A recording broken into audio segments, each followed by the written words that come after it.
Hey everybody, I'm Jack Hammer of the Santa Rosa Press Democrat.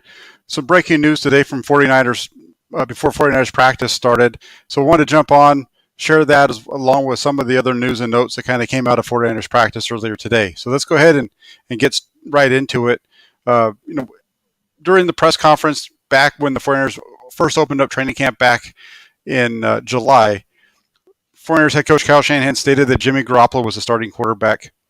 We've seen a lot of back and forth throughout training camp and a lot of discussion. And Shanahan really never went out of his way to name a quarterback and say who the starter was. Well, today he was asked again as the team was getting ready to prepare for the season opener against Detroit. And Shanahan still didn't answer the question, but instead what he did was he pointed back to the comments that he made back in July on the 27th during his opening press conference. So the non-answer finally kind of puts an end to that question as far as who is going to be the starting quarterback for the 49ers week one. That is going to be Jimmy Garoppolo. He will be under center. But definitely, I think there might be a chance that we're going to see Trey Lance, but for sure, we know that Jimmy Garoppolo will be the starter. Some other news. Kyle Shanahan announced the team captains for 2021. That list is going to include Fred Warner, Jimmy Garoppolo, George Kittle, Jimmy Ward, Trent Williams, Eric Armstead, and Raheem Mostert. Of note there is the fact that Jimmy Garoppolo, not only is he going to be the starting quarterback, but he's actually a team captain as well. I don't remember, but I think back in 2012 when the whole Alex Smith and Colin Kaepernick thing was going on, I think that Smith might have been a captain that year as well. It's not uncommon for the starting quarterback to be a team captain, so that makes sense why Garoppolo would be there, even if he might be replaced at some point along the way. In other news, Kevin Givens with a hip, Jalen Hurd with a knee, Javon Kinlaw with a knee, and Emmanuel Mosley with a knee also. Those four were all held out of practice. Hurd is actually someone who is a possibility of going on the injured reserve. He's just hampered with knee tendonitis. A lot of folks up in arms that I've seen, at least on Twitter and around different areas, mentioning why is Hurd even on the roster. It makes sense when you consider he's at the bottom of the depth chart. He's a guy that they really like. It's not a position that's where he is on the roster isn't hurting them. It's not like they don't have Travis Benjamin around. Benjamin was really probably their sixth or seventh best receiver throughout training camp anyway. He's still with the team. He's on the practice squad, as is River Craycraft. So, both those guys were with the team throughout training camp. They understand the offense. If the wide receiver group gets thinned out to the point where either one of those guys has to play or, there's a need, it's not like they're calling on somebody who doesn't know what's going on, kind of like what they got stuck with last year with the whole COVID thing against the Green Bay Packers. So they're in a much better situation there, even with Hurd possibly being going on to the injured reserve list. The other exciting news today was that Trey Lance, he had the splint taken off on Monday's practice. He was out there with the splint off of his finger on his throwing hand. He was able to go out and throw a football today for the first time since injuring that index finger on the throwing hand 10 days ago in the final preseason game against the Raiders. So Trey Lance looks like he will be ready to go week one if he's called upon. So really good news there. As far as the injury to Emmanuel Mosley, the team, it's still early in the week. The team's hoping that he's going to be able to play on Sunday. If he's not able to go, look for the 49ers to probably turn to Diamador Lenore or Josh Norman to make that start in his place at cornerback opposite of Jason Verrett. Norman's just still getting up to speed on what the 49ers do. He's a veteran, so it shouldn't take him too long to get locked in and ready to go. But if I was going to be betting on this one, I would say that the starter would be Lenore if Mosley isn't able to go. Also of note was the Kyle Shanahan was asked about Nick Bosa and Dee Ford being on a pitch count against Detroit.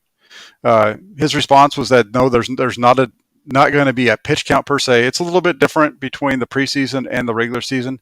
During the preseason, the coaching staff, you're not really worried about winning those games. You're just looking to get guys reps in those games, right? So during the preseason, the coaching staff is going to dictate the number of snaps. They're going to go out and say, Nick Bosa, you're going to play 10 snaps. 50 Ford, you're going to play 15, or like they did with Javon Kinlaw against the Raiders. You're going to get out there. We're going to try to get you 20, 25 snaps, and they played them all the way into the beginning of the second half, I believe. So it's a little bit different when you get into the regular season. Now that they're into the regular season, it's going to be based off of personnel packages. So both Bosa and Ford have their personnel groupings, and so based off of how often those groups have to get onto the field, that's going to determine their total number of snaps. So, expect something where you're probably going to see D Ford only come onto the field when it's going to be, third down, second and long, those types of situations. So he's probably going to play somewhere. I would say that Ford, you're probably going to see him maybe for about somewhere between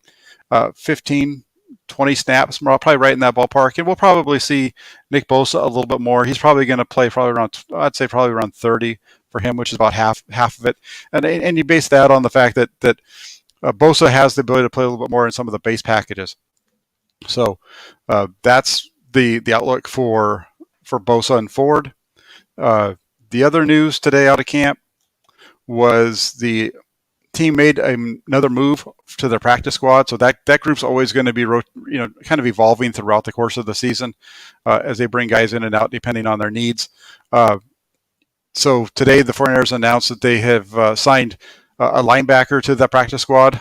Nate Jerry has been added to the practice squad, and to make room for Jerry, they released Corbin Kaufusi.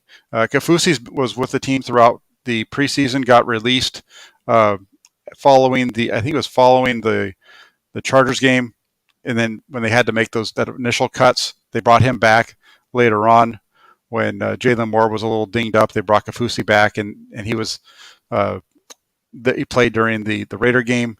Then he was released and then subsequently signed back to the practice squad, and he's been released again. So Kaufusi is definitely one of those guys that's kind of yo-yoing back and forth between being on the practice squad or not.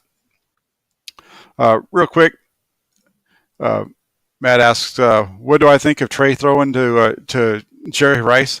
I saw the commercial a few times now. It's a cool commercial. Get out there. I mean, who wouldn't want to be out there throwing the ball to Jerry Rice every once in a while? The guy's the greatest football player of all time, the greatest 49er of all time. Get him out there, throw the ball around with him, talk to him a little bit. I thought it was a really cool commercial. I would have liked to have seen Lance maybe use his full power like he does in the games and really zing one in there to Jerry. That would have been fun to see. But also, Matt mentions Lenore being a steal. I think so. The guy's a fifth rounder. When you look at the 49ers draft pick, this isn't a topic that I'd come on to discuss, but since I'm here, I'll spend a couple of minutes on this. There's been a lot of discussion with regards to some of these draft picks. Say, for example, Aaron Banks. That's the name that came up today on Twitter, and Aaron Banks being considered a whiff at the number 2 spot, and also folks kind of saying that the top of the 49ers draft isn't all that great because there's no starters out of this group. I understand where you're coming from if that's the mindset you are, but here's what I think you need to understand is that the 49ers had a very stacked roster to begin with. There were some issues, but for the most part, their starting 22, really 25 when you consider if you take into account the punter, the kicker, and the long snapper.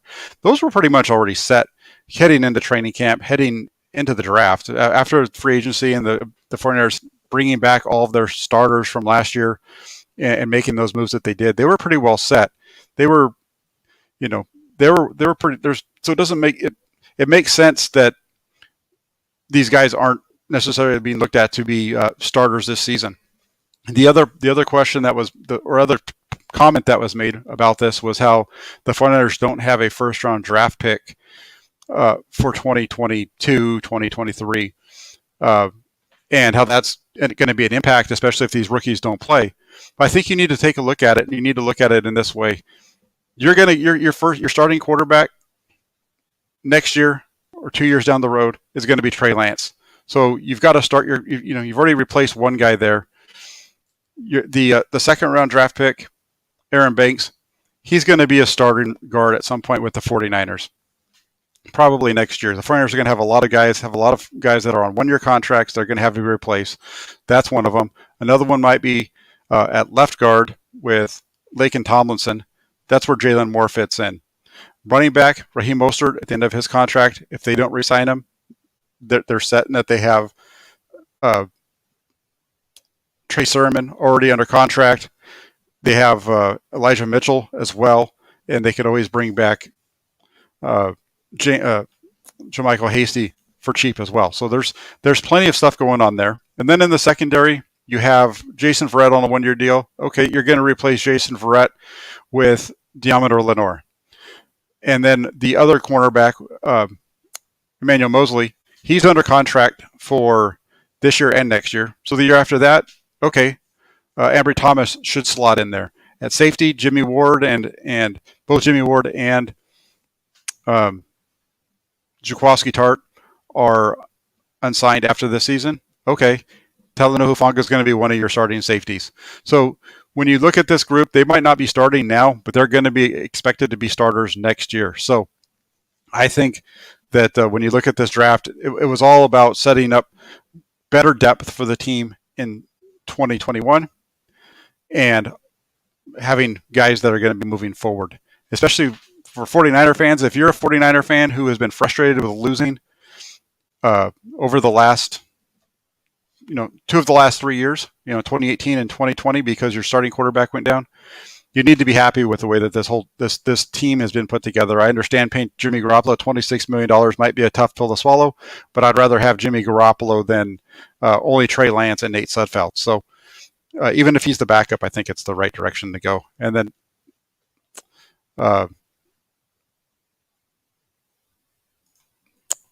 last question, Jack, if you were the Lions, would you rather face Jimmy or Trey?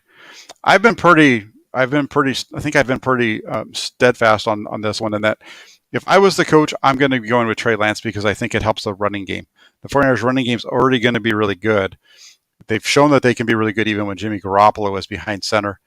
But when you put Trey Lance back there, it just enhances that to another level, because now you have multiple options of runs that you don't have that Garoppolo just doesn't give you. So that's, if I was the Lions, I'd probably want to face Jimmy Garoppolo. But does that mean that the Jimmy Garoppolo doesn't give the 49ers a chance to win the game, or the same chance of winning the game?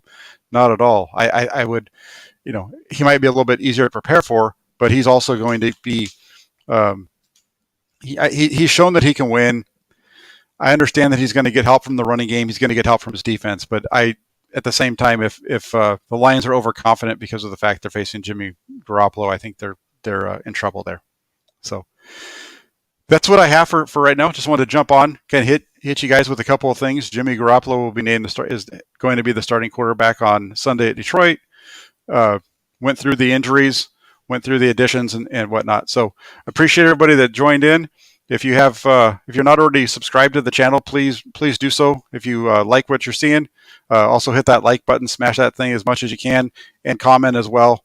All those things help us out, and we'll continue to grow the channel and grow the content that I'm able to provide to you. So thank you everybody for jumping on real quick. I will be back later on today with Rob Shue on his channel for a fun conversation, getting ready for week 1 against Detroit. Have a great day, everybody.